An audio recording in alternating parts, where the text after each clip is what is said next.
Brandon Cutler here from AEW, and I hope you guys have an awesome podcast with the MonsterCast.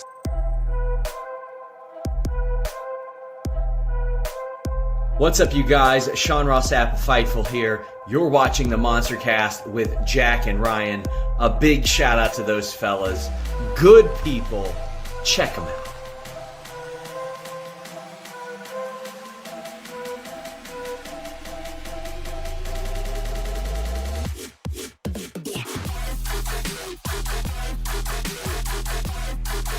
Here's your host of the MonsterCast, the Straight Edge Monster, Jack and Ryan.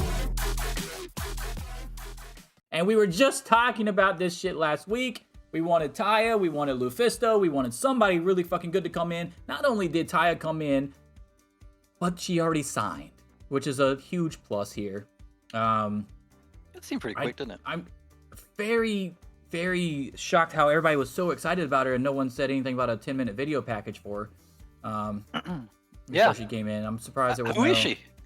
Why is she doing Jade's By move? the way, I didn't see any Japanese fans complaining about fucking no 10-minute video package for fucking Mercedes Moné when she came in. They were all very knowledgeable in who that was. Well, that's different. That's because she's from WWE, so everybody knows who she is. Come on, man. Don't start that shit. If one fucking person said that to me that was a WWE fan, I'd slap the fuck out of them. WWE is the big company. You don't need to do video packages when they come from WWE. Anyway, Taya Valkyrie, who I love. Didn't need to do one for Dean Ambrose. Didn't need to do one for Chris Jericho. Anyway, yeah, and fucking Moxley's was on fucking Twitter and nobody had a problem with that. Moxley's was who Moxley is. That's Dean Ambrose to me, baby. All right, shut your robot ass up and let me talk about Taya right quick. Taya from Impact. I'm most familiar with her from her Lucha Underground work, honestly. But obviously she's been in Impact a couple of times. She was in NXT as Frankie Monet, where they fumbled the bag hard on her there, and then she was, of course, part of one of those fucking Black Wednesday, Red Wednesday cuts with everybody, where they had them like 2 or 3 years in a row for budget cuts so that Vince McMahon could still sexually assault women. But I'm very excited for Taya Valkyrie in AEW. I'm hyped. Christina. Hold on, stop. Allegedly. Sexually assault. Not allegedly. It's not allegedly.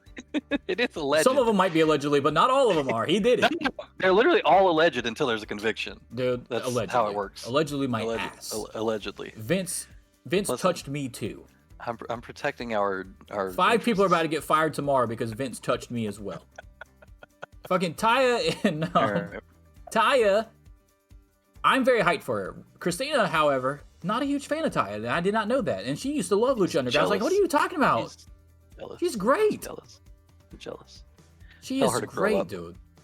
Fucking love Taya. And she can do the deathmatch shit too. She'll bleed. She'll do some hardcore matches like AEW likes to do every now and then. Those tag team fucking hardcore matches, dude, she ain't got no problem doing those, I promise you. Like, she's a beast. I love that she's there. I think it's a huge upgrade for their division as a whole. A lot of people are going to find out real fucking fast. And I love the fact that she also obviously uses the same move as Jade, or Jade uses the same move as her, let's be real. Right. But they both use the same move as Beth Phoenix. I didn't like that on commentary. When she first did it to Layla Gray, the announcers were like, "Oh, she did Jade's move in front of her." Like, no, she did her own fucking move. Yeah. But they tried to correct it on Rampage when she had the debut match, and then Excalibur was like, "Yeah, she's been using it for a long time, way before Jade." Yeah. Why didn't you say that on the fucking Dynamite? They made it look like, "Oh, I was trying to fucking style on you by doing your move in front of you." How insulting. Yeah. But do you think this is a good move for AEW? Obviously. Yeah, of course. How would it not be? Fuck if I know. I don't know. I see literally no way that it would be a bad move for AEW. Yeah, no, it's good to me. I think they keep her in the TBS title for a picture for a little bit. They might even have her win. Who knows? It'd be nice to get something new going on there. But if they're still trying to stall for the Statlander return, they could have her do this whole build to the Jade thing and then lose, which I would fucking hate, actually, because then everybody kind of gets lost after that. Like, when's the last time you heard from, I don't know, Kiera Hogan or fucking anybody? So, well, Kiera Hogan has matches on Dark pretty much every week now.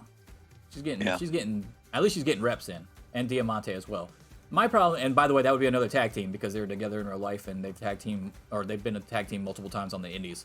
Kiera Hogan and Diamante. But I will say that I agree with you that Taya might get lost because she wouldn't be able to slide right into the originals versus the Outcast thing because she just got there, 1, and 2, because she's not an original, which would make more sense to her be on that side anyway because she was never really in WWE. She was in there for 2 weeks. Let's be real. So Yeah. she's not a WWE person, not an Outcast person, really. She only had a cup of coffee in the big time. But she's the cream of the crop because she's She's rising the now cream to of the the top, baby. Let's go. yeah, But baby. anyway, so yeah, there's really nowhere else to fit her in. So I think her winning the title makes the most sense right now. If Statlander had a setback, or it's gonna take a little bit longer than you thought it was.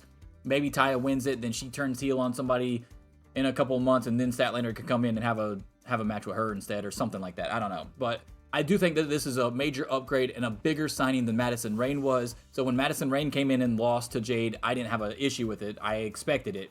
But with Taya, I'd actually be kind of shocked if Taya loses to Jade, honestly. I think it would be really shitty booking. I'm hoping they brought her in, and not that I want Statlander to be injured longer, but I'm hoping they brought her in because they heard maybe that Statlander's injury has taken more time to recover than they planned on. So they have to have somebody come in and take the belt and change up that division some. Because if they bring her in just to lose and then have Statlander come back and then win it, I'd feel a little bit weird about that. I'd love to see Statlander win it. It just doesn't have to be. She doesn't have to be the one to beat Jade. They can do that. Unless they're same saving story at any time in Statlander for the future. original storyline. She could come back if they're gonna do originals versus Outcast blood and gut style match, and then Statlander comes in to be the 5th person or the 4th person or whatever mystery. That would be cool, and maybe they just scrap the TBS plans altogether. Wait, how many outsiders are there? There's only 3 right now, but that doesn't mean they can't get another one. Yeah, but who else would it be? Fuck if I know. Hell if I know, guy. Mercedes? Serena? Athena?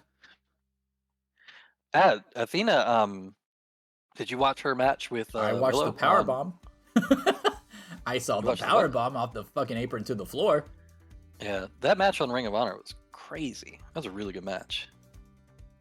Okay, so we're all for Taya in AEW, which I was not shocked, honestly. I was more shocked that Christina said that she wasn't a huge fan of hers. And I was sitting there like, are we talking about the same person, dude? Like, what the fuck are you talking about? She watched Lucha Underground with me all the time. How the fuck do you not like Taya?